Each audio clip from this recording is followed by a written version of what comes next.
তুমিও এই কথা বলছো? সবাই এই কথা বলবে, একমাত্র তুই পারিস ওদের আনতে। কি জানো তো মামা দাদু, আমার খুব সংকোচ হচ্ছে। মুখে যতই বলি বিমানদের, কিন্তু আলো তো বাবার শ্রাদ্ধের অনুষ্ঠান নিয়ে কিছু বলেনি না। এত বড় কাণ্ড হচ্ছে, এত বড় আয়োজন, এতগুলো টাকা, সবই তো আলোর অনুমতি ছাড়া। কোনো দরকার নেই আলোর অনুমতি নেওয়া। সমুর কাজ হবে ভালো করে, আর আলো তাতে আপত্তি করবে? এতদিনে এই ছিললে তোমরা আলোকে? তবুও তুই একবারও যোগাযোগ করার চেষ্টাও করবি না? কি করে করব দিদি? আমি কি জানি ওরা কোথায় আছে? অংশ তো আমাকে যেতেই দিল না ওদের সঙ্গে।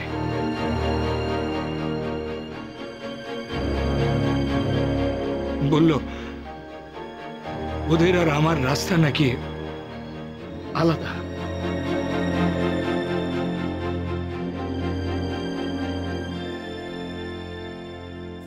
আলো কোথায় গো?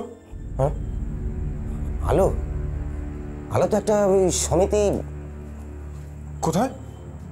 আলো বলতে বারণ করেছে। আলো আলো কোনো ভাবে হেসো না, বলো আলো কোথায়?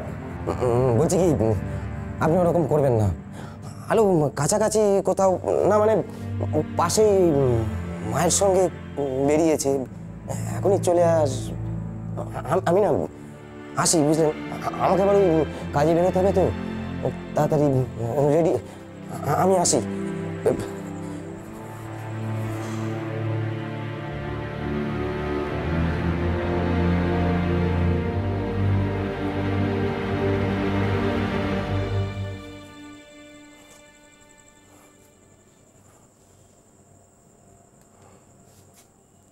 আলো কি একা একা কোথাও কাজ খুঁজতে বেরোলো?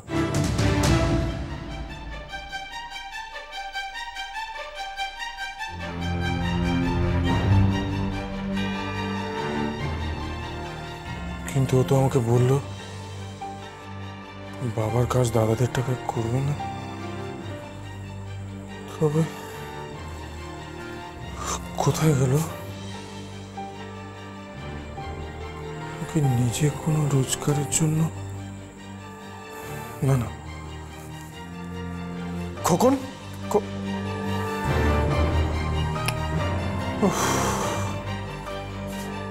আমার তো দিব্যি দিয়ে আমাকে ছোট জগন্নাথ করে রেখে দিয়েছে।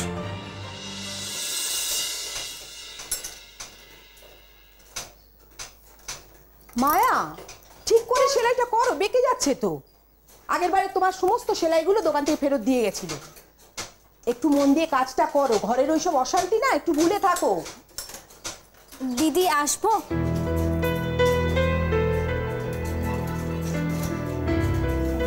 শুনলাম আপনারা কি এখানে মেয়েদের কাজের ব্যবস্থা করে দেন। যদি আমায় একটা কাজ।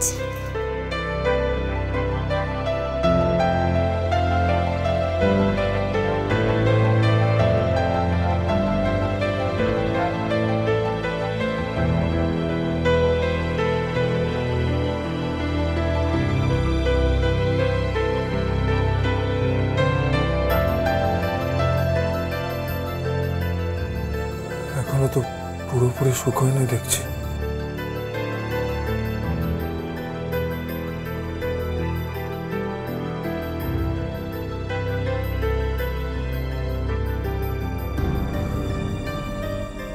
আর কত কষ্ট করবে আলো? না না, আমাকে তাড়াতাড়ি সুস্থ হয়ে উঠতে হবে।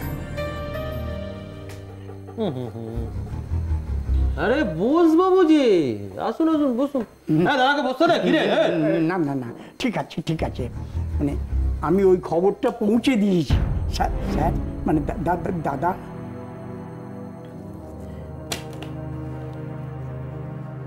কোন খবরটা?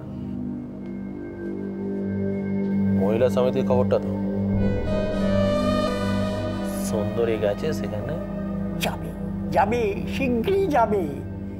যেভাবে নিজেই ঠিকানাটা নিল, বলল কাজের খুব দরকার। এই দাদাকে চা শরবত তো আরে সবই তো দাদা ফোন লাগা। সুন্দরী তো জানে না শম্ভু এখন কি ভেগ ধরেছে। পার্টির পয়সায় সমিতি খুলেছে, স্বনির্ভর প্রকল্প। এত কম খেটে একসঙ্গে এতগুলো মেয়েকে পাওয়া যেত। এটাই তো হচ্ছে শম্ভুর মোট খাচ্ছ, বুঝলেন বদবাবু? এখন খালি দেখার পাখি ফাঁদে ধরা দিল কিনা।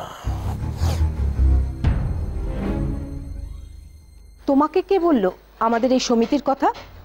বোস কাকা বাবু, আমাদের বাড়িওয়ালা। আমার না দিদি একটা কাজের খুব দরকার, স্বামী অসুস্থ, দেখুন না যদি একটা ব্যবস্থা করা যায়। না মানে বললেই তো সঙ্গে সঙ্গে কাজ পাওয়া যায় না। আর দেখছো তো আমাদের এখানে কত মেয়ে কাজ করছে। পরে এসো, এখন আমাদের এখানে কোনো কাজ নেই। কাজ নেই? বাবার কাজ আপনার টাকা দিয়েই হবে, আমার উপর ভরসা রাখুন। আলো, তোমার উপর ভরসা করবো না তো কার উপর করবো বলো তো? দয়া করুন দিদি, দেখুন আজ যদি টাকা জোগাড় না করতে পারি তাহলে তাহলে আমার সর্বনাশ হয়ে যাবে। কি করছো তোমার? ম্যাডাম ছাড়ো আমার পা, ছাড়ো পাটা, ছাড়ো আমার। আরে কে তুমি? এখানে ভাবে কাজ পাওয়া যায় না, ওঠো ওঠো। দেখুন দিদি, আমি না খুব বিপদে পড়েছি। আমার স্বামীকে কথা দিয়ে এসেছি, যে কোনো কাজ বলবে না আমি সব করে দিতে পারবো। সেলাই সেলাই সেলাই ভালো সেলাই পারি আমি, পরীক্ষা করে দেখুন না। হ্যাঁ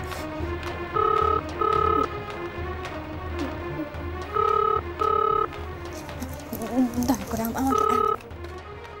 হ্যালো, কে বলছেন? স্যার আপনি? কি ব্যাপার দিদিমণি, ফোন তুলতে এত দেরি কেন? আর বলবেন না স্যার, বাড়িওয়ালা বোসবাবু একজনকে পাঠিয়েছেন। সে কাজের জন্য একেবারে ঝোলাঝুলি করছে, পায়ে ধরে কাঁদছে। এভাবে তো এখানে কাজ পাওয়া যায় না। আর এখন তো কোনো ভ্যাকেন্সিও। শোনান তো দেখে একবার, কান্নাটা কিরকম শুনে একবার শান্তি পায়। হ্যাঁ কি বললেন? শম্ভু এক কথা দুবার বলে না দিদিমা, আমি কান্নাটা শুনতে চাই। দেখুন অনেক বিপদে পড়ে আপনাদের কাছে সাহায্য চাইতে এসেছি। আপনারা তো দুস্থ মহিলাদের সাহায্য করেন, তাহলে আমার দোষটা কোথায়? সাহায্য করুন না।